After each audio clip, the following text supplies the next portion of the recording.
agora o programa Alesp Cidadania e vamos falar sobre a lei de autoria do deputado professor Kenny, que obriga os síndicos a denunciarem casos de violência nos condomínios residenciais e comerciais, aos órgãos públicos de segurança.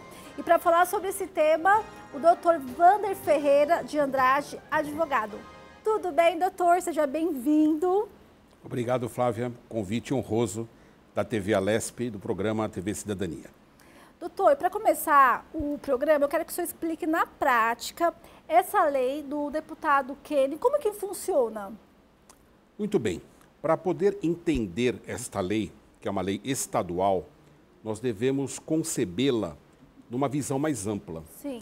Em verdade, a sua aplicação, ela depende de outros fatores. Ela decorre, no primeiro momento, de um comando constitucional. É a Constituição que determina a proteção dos mais fracos, dos vulneráveis, dos hipossuficientes. E na sociedade nós temos essas pessoas mais fragilizadas ou potencialmente vulneráveis. Eu estou me referindo a pessoas idosas, eu estou me referindo a crianças, adolescentes, mulheres, mas eu quero frisar, não é qualquer mulher, é a mulher vítima de violência doméstica e familiar. Não é qualquer mulher que é vulnerável, é esta mulher em particular, aquela que é vítima de violência doméstica ou familiar.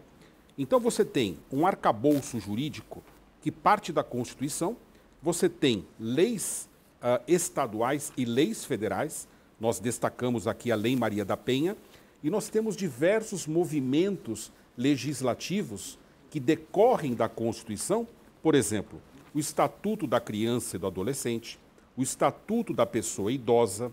Esse conjunto de leis, ele aponta para a necessidade de cada vez mais termos mecanismos, termos ferramentas para a proteção da criança, para a proteção da pessoa idosa, para a proteção da mulher e assim por diante. Esta é a grande tônica, qual seja uma visão global, uma visão integrada da Constituição com as leis federais e as leis estaduais. E eu quero lembrar que alguns municípios também criaram leis, na mesma toada, na mesma direção, qual seja a ideia de criar mais mecanismos para proteger pessoas vítimas de violência. Nós sabemos que hoje milhões de pessoas no Brasil moram em condomínios, trabalham em condomínios. Nós acreditamos que possamos ter hoje mais de 500 mil condomínios no Brasil, o que pode indicar uma população residente e circulante de mais de 50 milhões de pessoas e, lamentavelmente, nos deparamos por vezes com casos de violência, com situações de agressões das mais diversas ordens. Então, me parece ter sido esse o objetivo do legislador, fazer com que mais pessoas se comprometam, mais pessoas fiquem engajadas na luta contra a violência doméstica e familiar, e daí porque, na minha ótica, essa é uma lei benfazeja, é uma lei que deve ser aplaudida, porque ela vem realmente fortalecer o sistema de proteção, o sistema jurídico de tutela de todas essas questões que envolvem violência doméstica, violência familiar. Doutor, eu quero que o senhor explique na prática como funcionaria. Por exemplo, eu presenciei uma violência lá no meu condomínio e se eu presenciei e não falar nada, não fizer um boletim de ocorrência, isso pode revirar contra mim? Então vamos ao caso concreto. Vamos imaginar que tenha ocorrido um episódio de violência dentro do condomínio. Esta lei, ela está chamando uma pessoa em especial para se responsabilizar pelos comunicados oficiais. Ela está apontando a pessoa do síndico, que nada mais é do que o gestor do condomínio, aquela pessoa a quem a lei atribuiu uma responsabilidade legal de responder pela manutenção, pelos cuidados, pela gestão das contas, das finanças do condomínio, mas agora a lei amplia esse rol de responsabilidades e o síndico, a partir do momento que ele tiver a notícia de que está havendo uma agressão, que pode haver uma agressão, ele deve agir. A palavra agir não quer dizer que ele tenha que sair correndo, que ele tenha que sair se dirigindo à delegacia de polícia. Não é isso. Na verdade, hoje os condomínios eles estão se estruturando, eles estão trazendo estruturas de apoio. Hoje é muito comum, eu sou um advogado condominialista, eu assessoro condomínios e muitas vezes os síndicos, quando se deparam com questões jurídicas, quando se deparam com questões de ordem policial, eles acionam o advogado do condomínio. Isso, se porventura o síndico o fizer, doutor, por gentileza, faça o boletim de ocorrência. Doutor, por gentileza, acione a polícia. Mas vamos a cada caso. Não podemos esquecer que eu posso ter uma situação emergencial. Se a situação é emergencial, está acontecendo de madrugada, está acontecendo de noite, está acontecendo no final de semana, então é o caso do síndico agir. E se ele aciona as autoridades policiais, se ele aciona 190 da Polícia Militar, e se ele documenta eventualmente esse relato, esse registro, num boletim de ocorrência, seja presencialmente, seja virtualmente, ele já está agindo. Ele não vai sonegar conduta, ele não vai se omitir diante do dever legal e, portanto, ele não vai ser punido. Mas é claro que isso precisa chegar ao conhecimento dele. Ele não tem como comunicar algo que não tenha chegado à sua esfera de ciência. E, doutor, no sentido, não precisa ser só o síndico, também pode ser, eu moro nesse condomínio, eu também posso fazer um BO contra. Se eu vejo uma violência, eu posso fazer um BO, eu nem preciso comunicar ao síndico ou não, eu tenho que passar a situação no condomínio.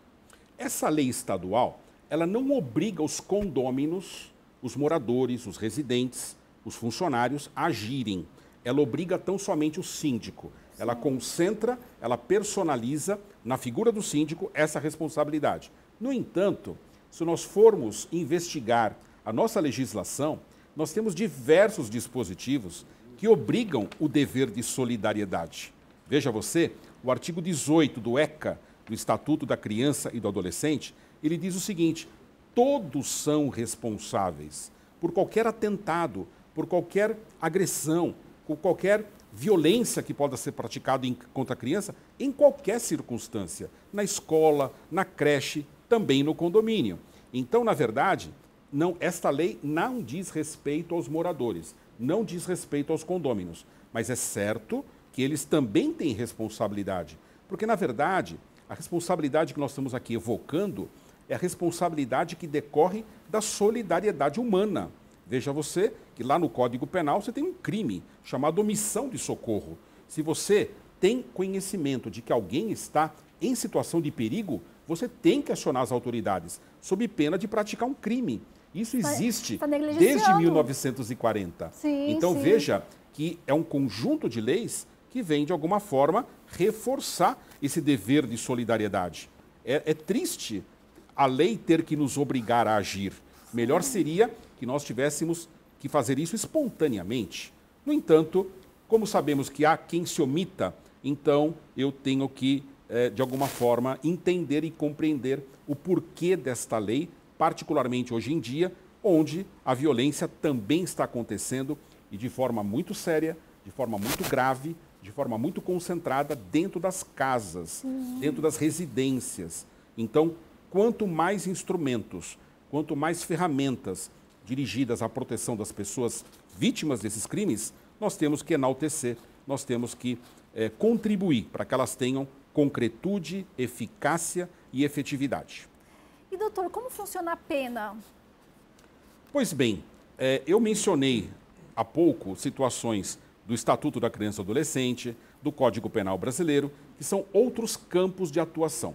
São campos que envolvem até o papel de um juiz. Neste caso, como você tem leis estaduais, leis municipais, o Estado ele não tem poder de criar um crime, ele não tem legitimidade para criar uma sanção penal, então ele cria um ilícito administrativo. Isso o Estado pode fazer, isso o Estado tem legitimidade. E foi o que aconteceu aqui. Ele criou uma penalidade, uma sanção de caráter pecuniário, ou seja, uma multa que será exigida em virtude do não cumprimento da lei. A lei ela tem basicamente dois comandos. Ela diz, número 1, que deverá haver o acionamento das autoridades em caso de violência doméstica ou familiar contra crianças, contra pessoas idosas, contra adolescentes, contra mulheres vítimas de violência doméstica e familiar. E ela diz mais, ela diz também que devem ser afixados cartazes dentro do condomínio, nos espaços de comunicação, E o não cumprimento desta lei, ela enseja, no primeiro momento, a aplicação de uma multa em patamares que eu diria bastante razoáveis. Estamos falando aí de R$ 50, aproximadamente R$ 90. Então, o poder público vai ter a discricionariedade para estabelecer a dosimetria da pena, ou seja, para estabelecer se ele aplica uma pena mínima, se ele aplica a pena máxima, mas ainda assim é uma multa de caráter simbólico, o valor não me parece tão expressivo, porém, na reincidência, na reiteração, a multa pode chegar a R$ 2.900. Então veja você que é um indicador de que o síndico não pode se omitir e os condôminos também têm que estar comprometidos com a segurança de todos os demais, porque nós não podemos viver numa sociedade que tolera, que admite a prática de violência, seja contra quem for, quanto mais contra pessoas vulneráveis, contra pessoas mais fragilizadas. Sim, que é uma situação bem triste, né, doutor? É lamentável, nesse sentido, os instrumentos legais. Você veja que nós temos aquela onda de legislações às quais eu me referi, das quais a Lei Maria da Penha talvez seja a mais significativa, a mais emblemática. E a Lei Maria da Penha, ela ampliou o conceito de violência. Eu me recordo, na minha época de aluno, na escola de Direito, na faculdade, inclusive como professor, durante mais de 30 anos, eu sempre expliquei para os meus alunos que só há dois tipos de violência: a violência física e a violência moral. A violência física, que se realiza por meio de agressões, por meio de atos contundentes, por meio de violência propriamente dita, e a agressão e a violência moral, que é a violência verbalizada, que é a violência por meio de escritos, por meio de imagens, gestos e assim por diante. No entanto, a Lei Maria da Penha, ela teve o condão de ampliar, de aumentar o quadro de violências, no que ela tem que ser também aplaudida. Veja, por exemplo, que ela fala em outros tipos de violência. A violência psicológica. Que ninguém fala que é violência. Você acaba, só foi um bate-papo, só foi uma conversa, ele se exaltou e fica por isso mesmo. E você acaba não pedindo ajuda e não fazendo boletim. Pois é. E agora a violência psicológica ganhou o status de crime, que é uma coisa que a sociedade não tem discutido. Eu acho que tem que ser colocado na pauta e trazer esta informação de que mulheres, principalmente mulheres, porque a Lei Maria da Penha ela tem esse foco, essa atenção e esta objetividade, mulheres vítimas de tratamento discriminatório, preconceituoso, que reduzam sua autoestima, que sejam caracterizados por algum tipo de constrangimento. A lei ela é bem pormenorizada quando ela fala, inclusive, das formas de constrangimento, de situações em que a autoestima da mulher ela é atingida de forma muito agressiva. E a tal violência doméstica, a violência psicológica, que hoje foi alçada à categoria de crime. Ela foi erigida à categoria de crime. No entanto, as pessoas são vitimadas, sofrem agressões diárias e desconhecem seus direitos. Sim, não é? Então, conquanto essa lei estadual não possa criar crime, ela tem o condão de proporcionar este encontro, onde nós estamos falando sobre o tema, estamos debatendo sobre o tema, estamos falando de outros casos de violência. Ela fala, por exemplo, na violência patrimonial. O que é a violência patrimonial? Seria, doutor? Eu já me deparei com casos como esse, um caso real. O que seria a violência patrimonial? Certa vez, uma moradora de um condomínio, de um apartamento, uma mulher trabalhadora, uma mulher que era o arrimo da família, era ela quem pagava as contas, que sustentava a família. Chefe da casa. Pois é. E o marido houve por bem abandoná-la. Certo. Até aí tudo bem, é um direito das pessoas, né? Não mais se colocarem juntas e decidirem o que é melhor para elas. No entanto, o que ele fez? Ele simplesmente limpou o apartamento.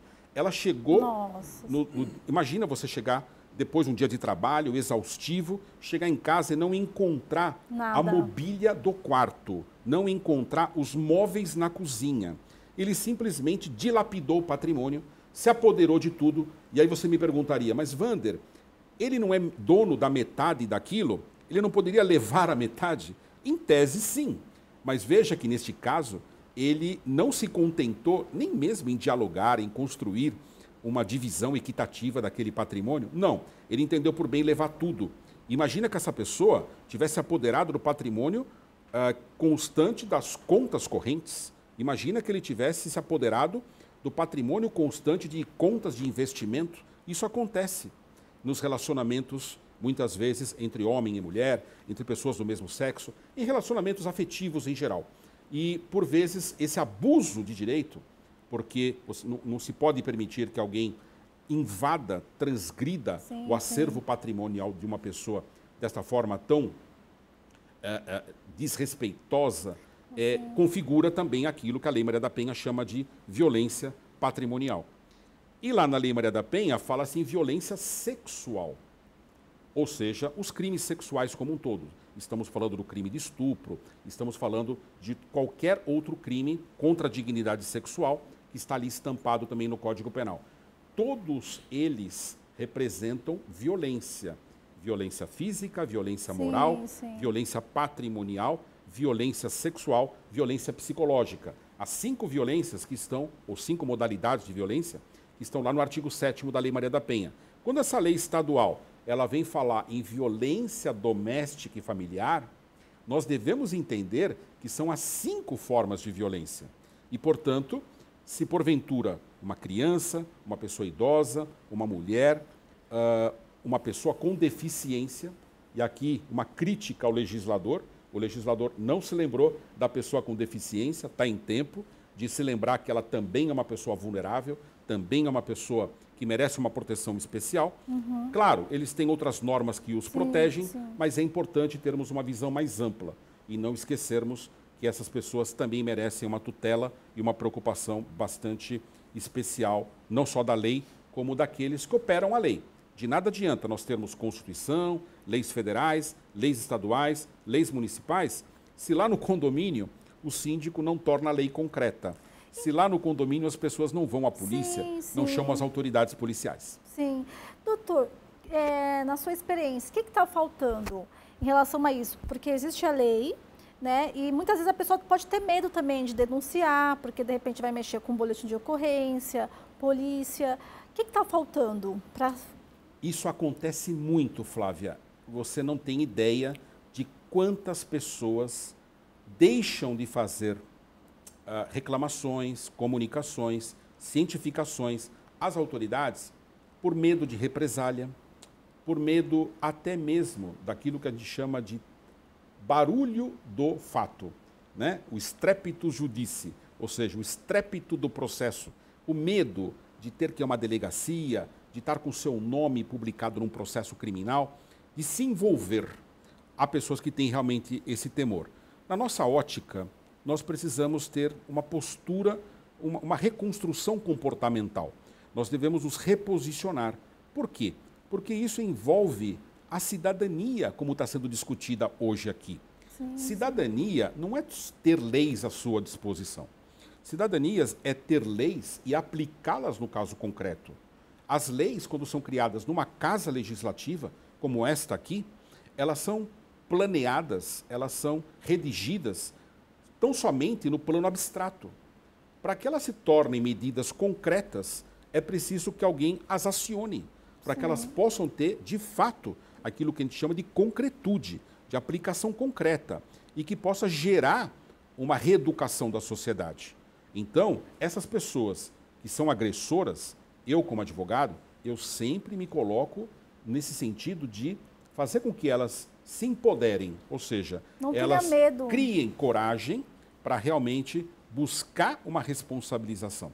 Porque essas pessoas que estão praticando atos de violência, se elas permanecerem impunes, pode ter certeza que o comportamento vai se reiterar, vai se repetir, vai voltar a acontecer.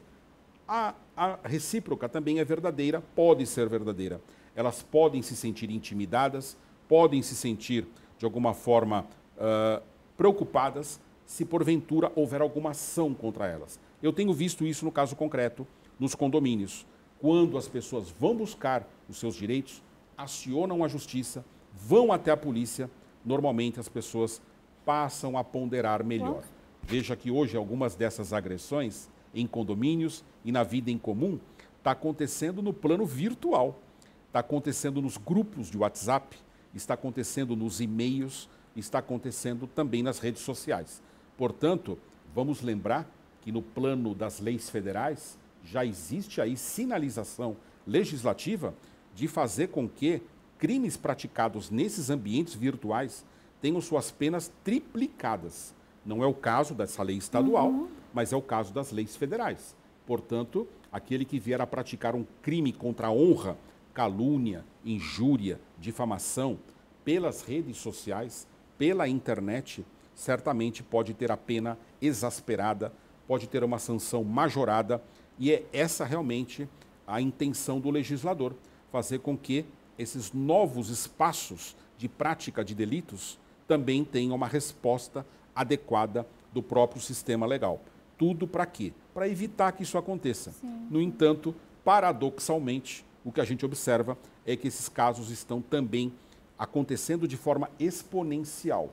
Me parece que a sociedade ainda não sabe lidar com a convivência, não sabe lidar com a tolerância, não sabe viver em comunidade. Sim. Eu, por exemplo, hoje estou participando de um projeto piloto, um projeto embrionário, em que nós estamos propondo a educação dos condôminos, a educação dos moradores, para que eles aprendam a viver em condomínio.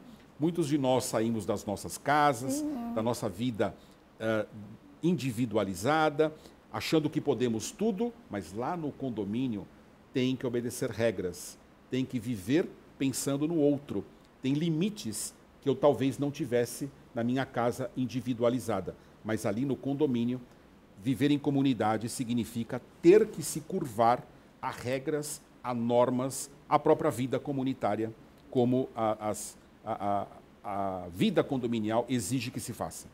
Doutor, o senhor que é advogado especialista, né, em condomínio, quais são as maiores queixas dos moradores? Porque existem muitas brigas e com a pandemia aumentou mais. Que o senhor falasse um pouquinho, o pessoal que está em casa. Me parece que hoje, atualmente, nós temos um grande problema envolvendo relacionamento interpessoal. Esse me parece... Não saber se relacionar. Exatamente. Então, em virtude de pessoas que vivem em condomínio não estarem prontas, por exemplo, para receber uma advertência, para serem chamadas à atenção, muitas vezes as pessoas respondem agressivamente, com ofensas, com xingamentos, quando não, até mesmo com agressão. Nós temos visto casos de síndicos assassinados, de síndicos agredidos e desrespeitados na sua honra com uma certa frequência, lamentavelmente. Me parece que o relacionamento interpessoal está em primeiro lugar.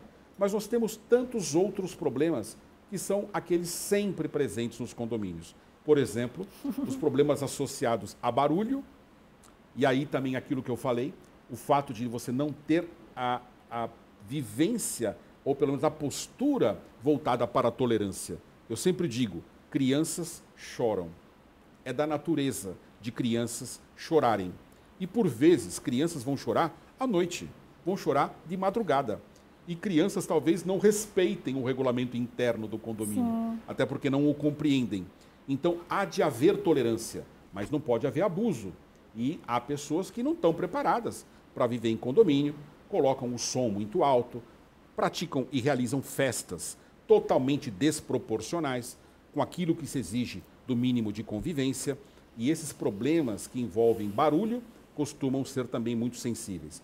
Os animais que ganharam foro de seres sencientes, ou seja, estão deixando de ser coisa, tratar um animal como coisa é uma visão já obsoleta, já uma visão antiquada, mas lamentavelmente o nosso Código Civil ainda trata animais como coisas, como propriedade. Mas eu aplaudo iniciativas que estão hoje tramitando no Congresso Nacional, que querem dar um status jurídico de maior relevo para os animais. Não se trata de erigi-los ou alçá-los à condição de uma pessoa humana, não é isso. Mas também não é tratá-los como coisa. Eles têm direitos que devem ser respeitados e hoje eles ganharam aí toda uma legitimidade. Não se admite mais que uma convenção de condomínio proíba animais, por exemplo, especialmente animais domésticos que podem viver adequadamente em condomínios. Por outro lado, há abusos decorrentes disso. Há pessoas que têm um sem número de animais que não caberia naquele apartamento. E às vezes isso afeta a saúde, afeta a salubridade, afeta gerando perturbação, incômodo acima do tolerável, gerando insuportabilidade de vida em comum. Animais também que maltratados, Sim, sim. e isso também configura crime, e que são abandonados, são deixados sem alimento, sem água. Animais às vezes são deixados nas varandas dos apartamentos. E imagina, né, uma varanda que possa pegar sol, um animal sem alimento, sem água, ele vai reagir de alguma forma. E até porque é crime, né, doutor? Não é isso? Então, é muito importante que o síndico tenha essa visão mais ampla, até para os crimes de maus tratos contra animais, por exemplo. E é uma das reclamações da vida condominial. Sim. E, doutor, como funciona? Aquela pessoa que mora no condomínio e não segue as regras, não adianta. O que acontece? Ela pode ser expulsa futuramente ou não?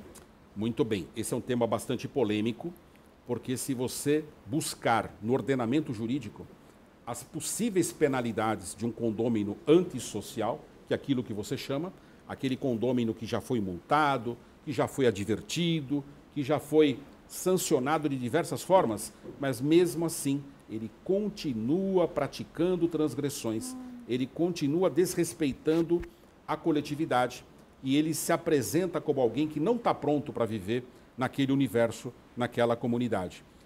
No entanto, conquanto a lei não tem essa ferramenta, você não encontra na lei a possibilidade da expulsão do condômino antissocial, a jurisprudência, que também é direito, eu sempre lembro isso, às vezes nós pensamos só na lei, a lei é uma ferramenta, mas a jurisprudência é outra ferramenta. E a jurisprudência, que representa as decisões inovadoras dos juízes, neste exemplo, estão apontando para a possibilidade da expulsão do condômino antissocial. Então pode. Sim, há vários casos em que condôminos foram retirados judicialmente, por ordem judicial, de suas unidades, não perderam a propriedade, não perderam, continuaram proprietários, não podem alugar, podem vender, mas não podem habitar, não podem usar. Por quê? Porque não estão prontos para viver em comunidade. Então, isso já é possível. Mas cuidado, eu sempre alerto os síndicos, né? Às vezes eu tenho ali um morador, ele já quer pedir uma ação de expulsão de um condomínio. Não é bem assim. Eu tenho que ter todo um histórico, todo um dossiê deste condômino para chegar na justiça trazendo provas, mostrando para o Poder Judiciário que aquela pessoa já foi sancionada, já foi advertida, já foi multada, mas ele continua insistindo em praticar atos antissociais. Então, para que você possa chegar à justiça postulando uma medida dessa, você tem que ter um arcabouço probatório muito sólido. Caso contrário, você corre o risco de não ter o seu pedido atendido e vamos lembrar que a expulsão do proprietário é uma medida extremada. É uma medida extremada. Como seriam as medidas extremadas? Exemplos? Veja, você tenta respeitar o direito de propriedade. O direito de propriedade é um direito fundamental. Lá na Constituição, artigo 5º, 22, está lá. A propriedade é um direito fundamental, é garantido o direito de propriedade. E há vários outros dispositivos na Constituição que protegem a propriedade. O Código Civil tem um capítulo inteiro da propriedade. É um dos mais importantes direitos fundamentais. Portanto, tirar o proprietário da sua propriedade é algo excepcional, é algo extremado. Só no limite que o juiz fará isso. Então você tem que trazer grande prova, né? Uma prova muito robusta para que você possa postular isso. Caso contrário, eu não posso tirar alguém da sua propriedade, né? Então, eu devo exercer poder disciplinar, eu devo multar, advertir e eu digo também, fazer com que essas multas possam ser escalonadas proporcionalmente. Ou seja, a primeira multa, se o regulamento, se a convenção de condomínio permitir, e se ela não permitir, essa convenção tem que ser melhorada, tem que ser aprimorada, as multas têm que ser aplicadas obedecendo o princípio da proporcionalidade. O que significa isso? Significa que na primeira multa, supondo que o síndico possa aplicar a primeira multa com percentual da cota condominial, imaginando que a cota condominial seja de R$1.000. Certo. Vamos aplicar 10% a título de informação, a título de intimidação, mas acima de tudo, a título de conhecimento.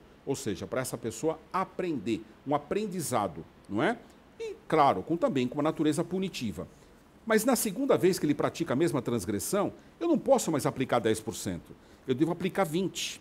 E na próxima 30%. Né? Eu vou aumentando proporcionalmente. Mexendo no bolso. Isso, para mostrar que eu estou compreendendo que quando ele praticou pela primeira vez aquela transgressão, ele teve uma resposta proporcional. Mas como ele demonstra inaptidão para a vida condominial, então ele tem que ser punido com maior rigor.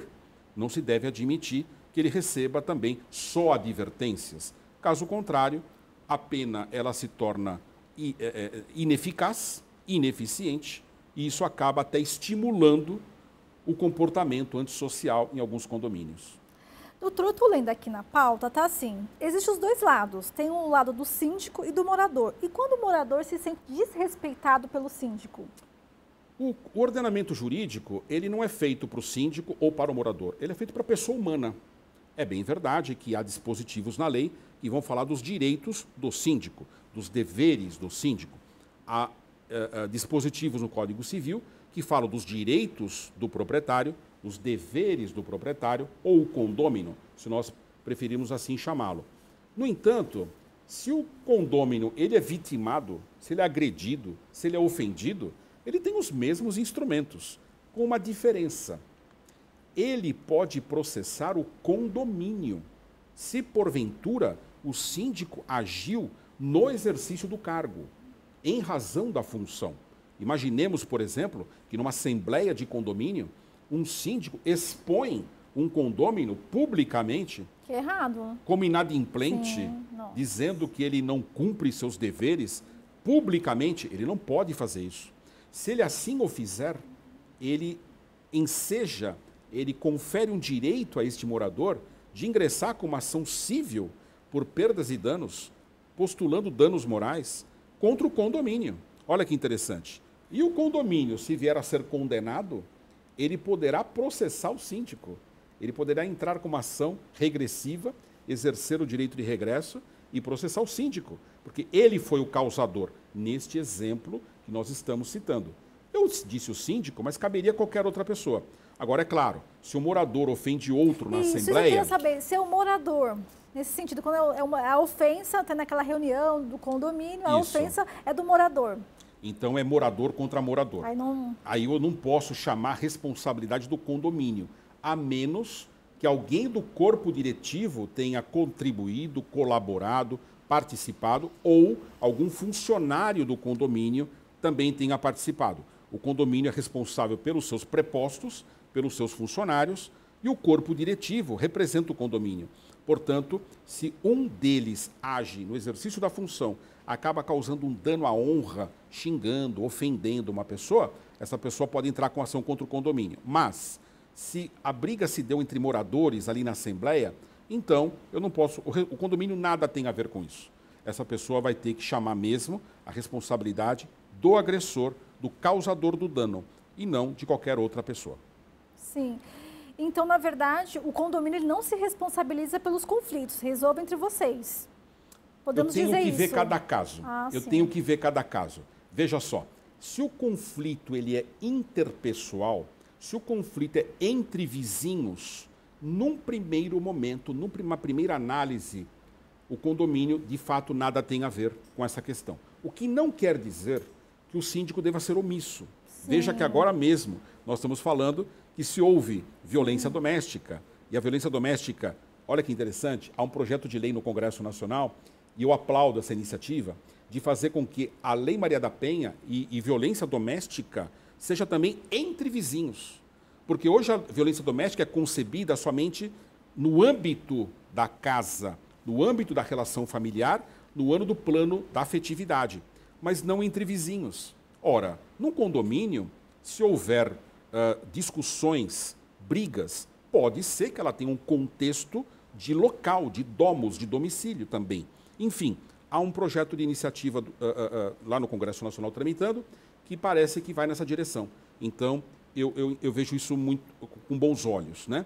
Agora, vamos lembrar, se porventura aquele conflito que aconteceu lá no condomínio, ele extrapolou o limite intervizinhos, Por exemplo, vários outros vizinhos foram chamados ao conflito, então nesse caso é um problema condominial.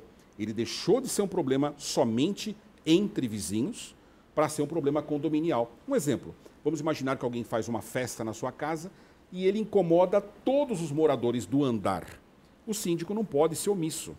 Ele tem que advertir, ele tem que multar, porque esse conflito ele já exacerbou, ele já extrapolou os limites da residência, os limites intervizinhos, entre vizinhos, para se transformar num problema da coletividade. Doutor, eu quero agradecer a sua presença.